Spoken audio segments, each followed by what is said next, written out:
Hello and welcome to the Third Sector podcast. I'm Emily Burt. And I'm Lucinda Rouse. Each week we bring you half an hour of discussion and debate about the important goings-on in the charity world. This week we're marking International Women's Day by talking to the first female chief executive of one of the UK's biggest charities.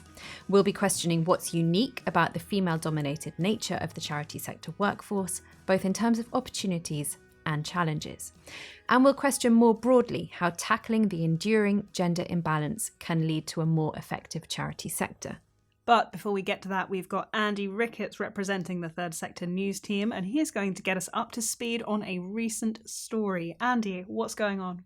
Well, there's big news about public services at the moment. It's quite the debate in the UK charity sector. You may know that 30% of the sector's income comes already from providing public services, and that's through contracts with local government, central government, and even things like the NHS, ranging from providing youth services to social care services, education and training, and even domestic violence and sexual abuse services.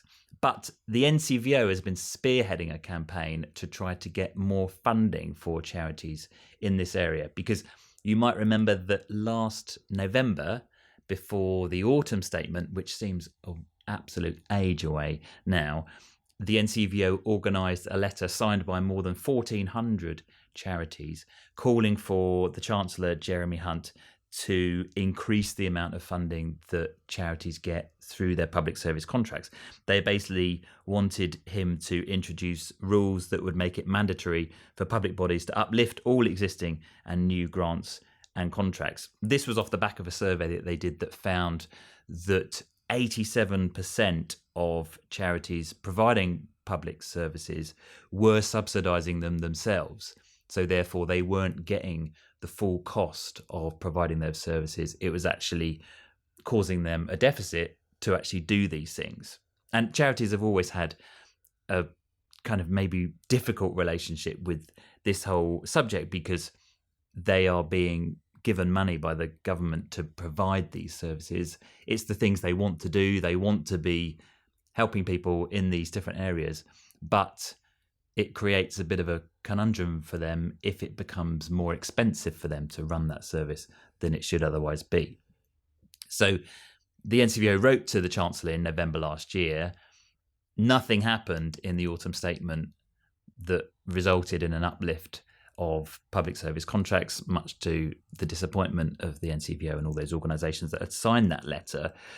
But then last week, they finally got an answer from the Treasury to the letter they'd written in November. So the best part of 4 months later, Laura Trott, the Chief Secretary to the Treasury, responded to the letter, but in quite disappointing terms. Well, I guess you probably wouldn't be expecting a positive response after waiting 4 months for a reply. No, and indeed, all that happened really was that she just mentioned the £100 million package that the government set out a year ago in the spring budget of 2023 to support the sector, and other things like the Contract Readiness Fund, and didn't really commit to saying anything or doing anything new in this area. Sarah Vibert, who's the chief executive of the National Council for Voluntary Organisations, has said it's really disappointing that effectively it's taken this long for them to respond, and then they've just responded in a way that just sort of says, well, sorry, you're just going to have to get on with it. She said that while the sector was grateful for the measures that the Treasury put in place previously, it hasn't really responded to the crux of the issue, that public service grants and contracts are not properly funding to meet the rising cost of delivering them. And she said basically that the sector's gone unheard. And then subsequent to that, the NCVO has launched the full report into the research that they did around public service contracts, and it shows a really bleak picture in what's happening across the UK in terms of charities not only subsidising these contracts, but also even not getting uplifts for years and years and years. And obviously we've seen massive inflationary pressures in recent months and years, but even before that, the amounts that charities were getting wasn't going up. So it's a pretty grim picture. We're obviously recording before the spring budget takes place. But to be honest, I'm not sure if many people are really expecting much in the way of positive good news for charities delivering public services for the remainder of this week. And did the NCVO go as far as outlining what the consequences of this continued failure to uplift the public service contracts could be for those services? Yeah, I mean, the bare fact is that they say that many charities will either stop operating completely or stop delivering these services because they just become too expensive and then don't want to use their charitable funds in those particular way. I mean, they're saying that their reserves are already overstretched. We might see some charities taking the, in some cases, quite brave decision to step away from those contracts. We have seen some of that. We might see more of it. There is ultimately a fear that some charities might even go out of business if it becomes unsustainable for them to provide this service. And if it is one of the big things they do, for example, then that's a real concern. We are already seeing stories of charities across the UK sadly closing. I hope we don't see more because of the lack of uplift in these public service contracts. Moving on to the main part of this week's discussion, how does the charity sector shape up in terms of gender equality? Not very well, according to a study released by Pro Bono Economics in November. It found that men hold most of the influential positions across leadership, trustee boards, and philanthropy. So let's start at the board level. The study found that men outnumber women 2-1 on charity boards in England and Wales, while just 29% of board chairs are women. And then in charity management, women form 68% of the voluntary sector's workforce, but just 1/3 of the top 100 charities by income are led by women. But for the whole sector, between 56 and 63% of all charity chief executives are women, so that is clearly more representative. Then thinking about donors, 7 women versus 69 men featured in the recent Sunday Times giving list. And let's not forget about the service users. Women are far more likely than men to experience poverty, ill health, and have caring responsibilities for parents, children, and partners. So I think we can agree that it's a bit of a dicey picture there in terms of gender equality, and there are potential other consequences of this. We know, for example, that there is a certain neglect for gender-specific charities for women and girls. So, for example, the Rosa Foundation found that less than 2% of grants in 2021 went towards organisations that support women and girls. But having said that, the charity sector is generally a growing source of employment for women. In 2022, the sector was the source of 1 in every 25 jobs filled by women. Now, I'm not particularly sure about why this is, but it may have something to do with flexible working arrangements in the aftermath of the pandemic. We know that a lot of charities are experimenting with hybrid working today, and we know that flexible working is really important when it comes to accessibility of work for women and people with caring responsibilities. According to Sybil Harrison, who was interviewed by Zoe Amar for our Third Sector recently, she runs the marketing and digital recruitment agency Stopgap. Charity job candidates actually ask about hybrid working opportunities before salaries, with flexibility and positive culture seen as good trade-offs by candidates who might command higher salaries elsewhere. So that might also be a good point for kind of improving the gender equality picture across the charity sector. So, not necessarily many answers, but we do have a wonderful guest who is joining us today. Charmaine Griffiths is the Chief Executive of the British Heart Foundation, and we're delighted to have you with us in the studio to talk a little bit about your personal insights around what it's like to lead one of the UK's biggest charities as a woman today. So, hi Charmaine, thank you so much for joining us today. Great to be with you. You have a very important job and you have been working in the charity sector for about 2 decades now, if I'm not mistaken. And in the meantime, you've also been working in the science world, the latter of which is clearly a very male-dominated space. How have things changed from your perspective since you joined the British Heart Foundation for the first time in 2003 to where we are in the charity sector today? My goodness, what a great and big question. So as the British Heart Foundation's first ever female chief executive, I feel but very privileged. It goes without saying in my day job. The BHF is a bit of magic, attracts really smart people who are really driven to make a difference for people living with heart and circulatory disease. And that's always made it very special. And that's as true today as it was 20 years ago. I guess coming to the subject of International Women's Day and thinking about gender equality in particular, I think I've seen, and I'm proud to have seen, a lot of change, not just in the BHF, but across the sector overall. I think we've recognised collectively that to make the most difference in and make the most of a dent in the universe for the people we're here to serve, we've just got to be representative of the communities we do serve. And I'm very proud to be BHF's chief exec, to be its first female leader, and to know so many brilliant leaders of all kind of genders and backgrounds across the sector.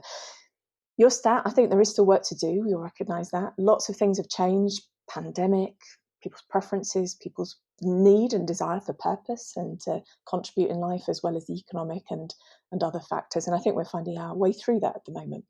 And part of the remit and the mission of the British Heart Foundation is to address gender inequalities in science and in the healthcare world. I was wondering, to what extent do you see these inequalities translated into the charity sector as well? You're right. So we published an Igniting Change strategy to tackle equality, diversity and inclusion and build on the progress we've made a year and a half ago. And we report every year in quantitative as well as qualitative sense on our progress. And we felt the need to do that for a number of reasons.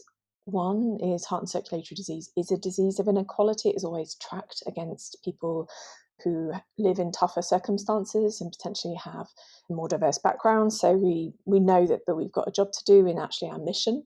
And the three kind of pillars of that strategy are: one, to be a team that is representative of the communities we serve and hold ourselves to the highest standards of inclusion as an organisation. And I'm pleased to see our metrics either moving in the right direction or already having achieved some of our goals, which is great.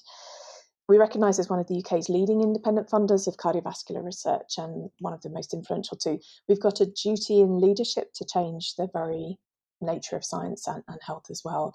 So our strategy for equality, diversity, and inclusion has two really important pillars. One on making sure our resources are there for the people who need them most, and we're making the most impact we can in tackling health inequalities. And two, in terms of our funding power, we're using our actual funding of research to make a more diverse research and cardiovascular environment. I think it's really shocking to imagine that only 1 in 8 cardiologists in the UK today are female, and perhaps it's not a surprise then that there is a bias both in the nature of research to drive treatments and also in the diagnosis of women, that we're finding that there is lacking. We need to do better. We need to have more recognition that women are diagnosed early and treated appropriately for heart attacks, which at the moment isn't quite at the same level as men. I think that something that you have hit on there, which I think can definitely be expanded out to the charity sector, is actually the importance of insights and the importance of data. So the fact that you were able to pinpoint there that only 1 in 8 cardiologists are women in the UK. And we also have data around women in the charity sector. We were able to point earlier to the fact that even though, 56 to 63% of all charity chief executives are women, only a third of the top 100 income generating UK charities are in that space. So we have this, but we also have very, very patchy data about broader diversity across the UK charity sector. It's very hard, for example, to look at, say, how many female chief executives of colour are currently working in the UK charity sector, how many people from the LGBTQ community, how many people with disabilities.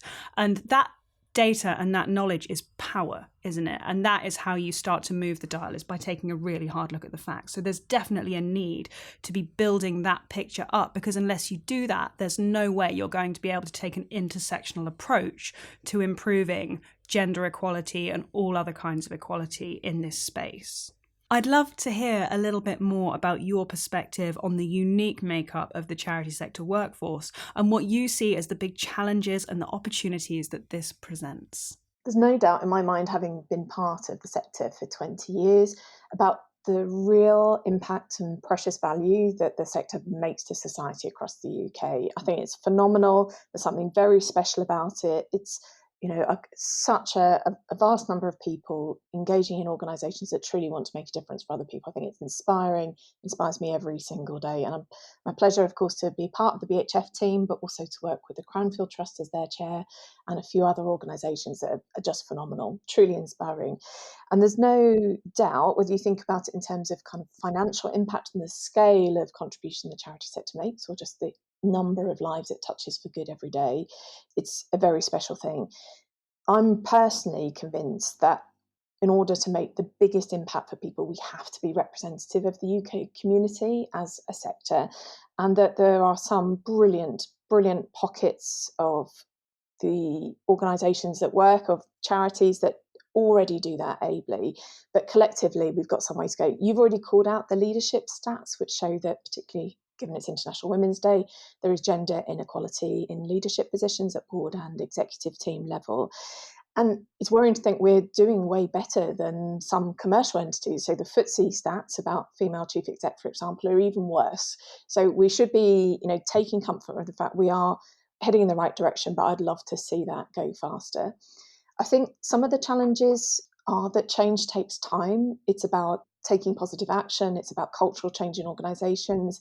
It's about people having networks of support as well as opportunity that allow them to take those steps. And it can be a deeply personal journey as well as one that's driven by data at a sector level. So, I'm an optimist in life, and I believe that we will get to a better place and a more balanced place as a sector. And we're on that journey at the moment. But I am impatient for change. And I think initiatives like International Women's Day that shine a light on what is the state of play in terms of facts and data, and what advice and practical support can we give each other to help move towards that more equal and diverse sector, I think is just great. Absolutely. I thought that insight that you brought in the introduction from the recruitment consultant about how charity job candidates tend to ask about hybrid working opportunities before they ask about salaries was really interesting. And I wondered if there is a correlation between that and the fact that is a priority, and that well over 60%, 68%, whatever it was, of the charity sector workforce is made up of women. From your professional life working in the charity sector versus in more of the science world previously, do you see more accommodation for women with caring responsibilities, for example, within charities than within the scientific environment, or is this too much of a black and white comparison that's not helpful? I so wish I could tell you that it was different in other sectors. As you said, I had the pleasure of working in science and within health and the NHS and within academia and within the charity sector. And there's a lot of common ground. It's a huge challenge. My observation would be that more or less at the entry level, so as people start their careers, that I see a lot more equity between positions. And if you think about it from a gender point of view, it's as people come to that age when they're having children and then caring responsibilities for family kicks in, that we start to see a real impact on people's career progressions. There is absolutely no doubt it's a common challenge across sectors. I'm absolutely passionate about making sure that we make a big difference for that. We know it's not just the practical impact of childcare and caring responsibilities. We know that there is, of course, a lot of bias in any system, and in this system too. And so making sure that we are doing everything we can to level the playing field, and in fact to give people equitable opportunities, and to take proactive and positive action where's required to help us get to a better place is going to be needed. It won't course correct at the speed I'd love it to do without positive action. And I think that's why I'm really excited about the work we're doing at the BHF, and I'm passionate to work with other organisations that are doing that, because we need those leaders. We're missing out on brilliant talent that otherwise won't have the opportunity to shine and make that difference in the world.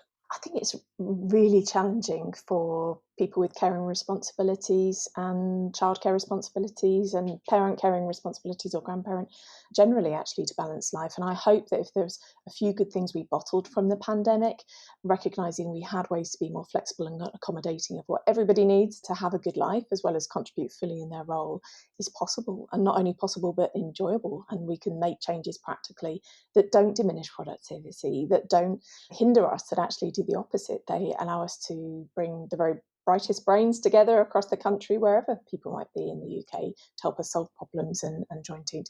And at the BHF, we have a fantastic people team who've led the way for us in showing us how to set policies that are more inclusive, how to listen carefully to what really matters to people and what will help them make better choices for themselves, how to attract people who we want and desperately need to help in our mission work and in become the best charity we can be.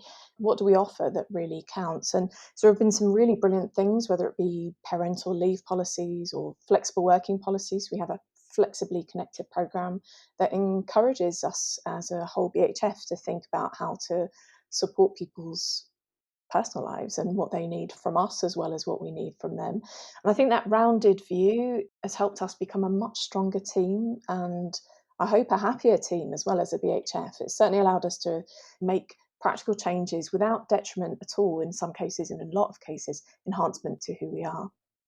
Do you have any other policies and programmes at British Heart Foundation which are designed around supporting women's professional progression, particularly into leadership positions of your organisation?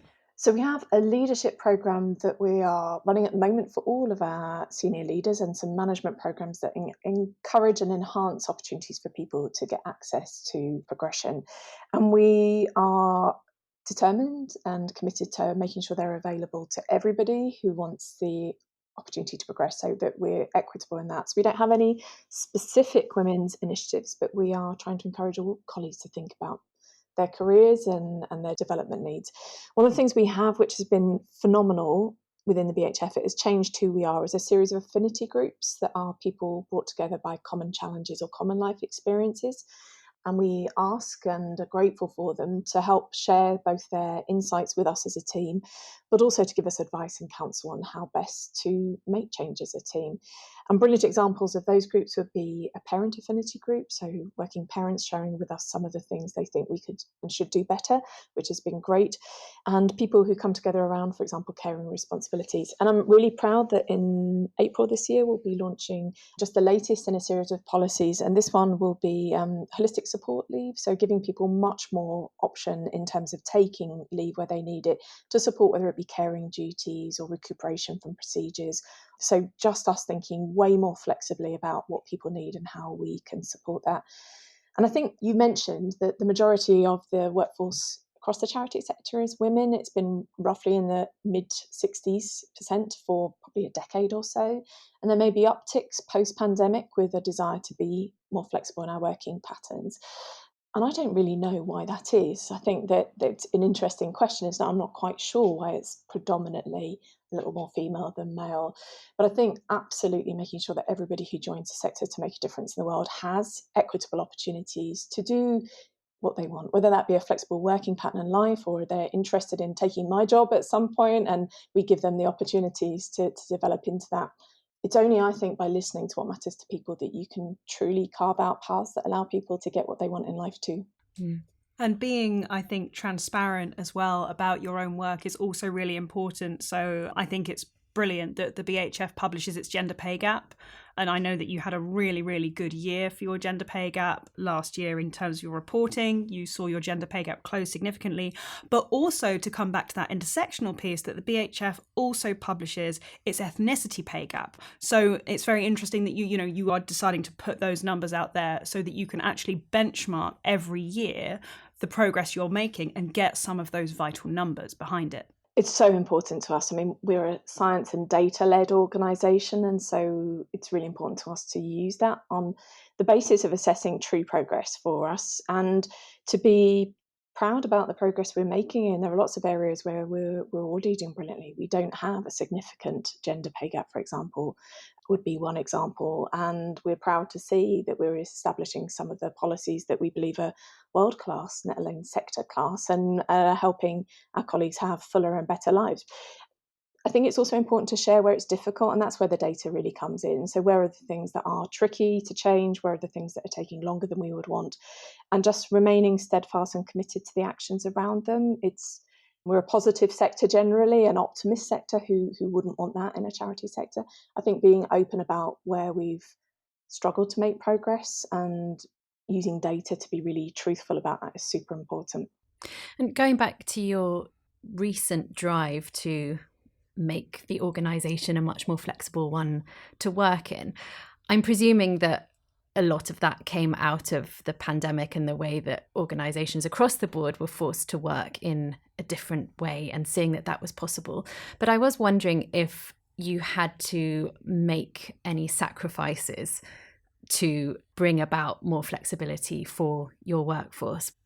Were these changes and these measures introduced at the expense of something else in terms of the way that the organisation was working well?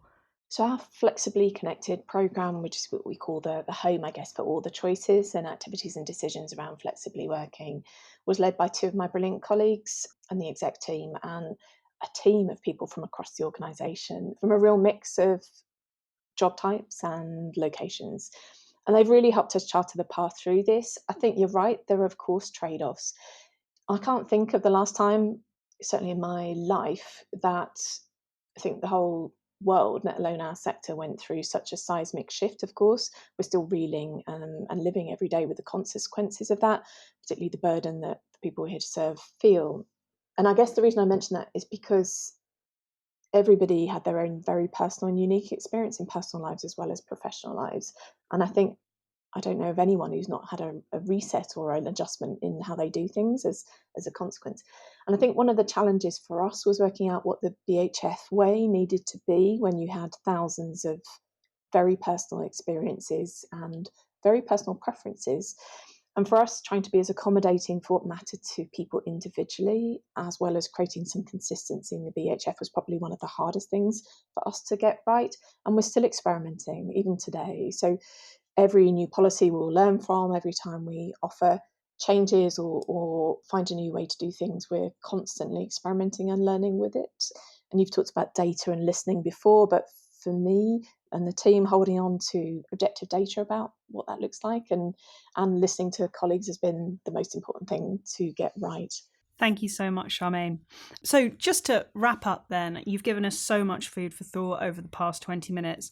But to finish, I wonder if you have any quick fire tips that you could share for leaders of other charities, whether they are big or small, who are maybe looking to level that professional playing field to make sure that they are creating a culture which is as equitable as it can possibly be. What advice would you give them? I'd start with recognising that to make the most difference in the world, you've got to be representative of the communities you serve. Otherwise, the insights, the empathy, the connections that help you have impact and change the world are less. So recognise you need to be representative of the communities you need to serve, which so many brilliant charities and organisations across the UK already are.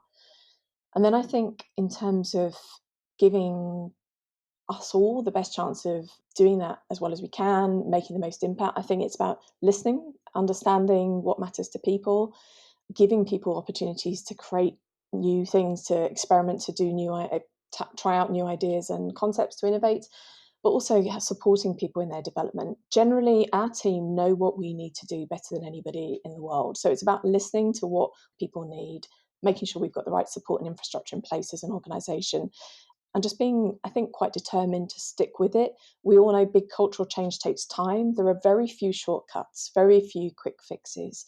And so it's about playing our part as a BHF, also recognising this is a big societal change and it's going to take a lot of effort from countless people over a long haul.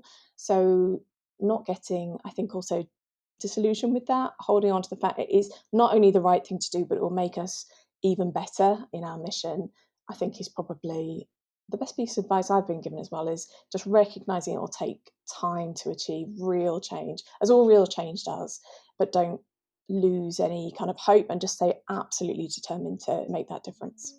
Charmaine Griffiths, thank you so much for joining us. A pleasure. Lovely to speak with you both. We hope you enjoyed our discussion with Charmaine. And if you'd like to hear more from her, well, you're in luck, because she appeared last year on another podcast produced by Third Sector's parent company, Haymarket. What's it like to lead a failing business? What do underwear thieving gnomes have to do with CEO pay? And what on earth is resenteeism? I'm Ailish Cronin, and I'm the co-host of Management Today's Leadership Lessons podcast. In weekly episodes, we delve into the world of leadership through interviews with high-profile CEOs, academics, and authors, as well as analysis of the news, trends, and ideas you need to know about. You can find us all on the usual podcast platforms.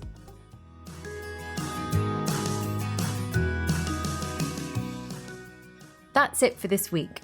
Next week, we'll be joined by the digital specialist Zoe Amar to fill us in on the latest developments in the world of artificial intelligence and how these affect charities. And before we go, it's awards season, and if you are a charity with a great campaigning story to tell this year, you do still have time to enter the 2024 Purpose Awards. These celebrate campaigns that use creative ideas successfully to further positive causes, and they also acknowledge the organisations behind them. They're open to agencies, brands, public sector bodies, charities, and NGOs through the EMEA. And the deadline for entering the Purpose Awards has now been extended to Thursday, the 14th of March, so you still have time to get that entry in. But from us for now, thanks to our guest Charmaine Griffiths and our producer Nav Pal.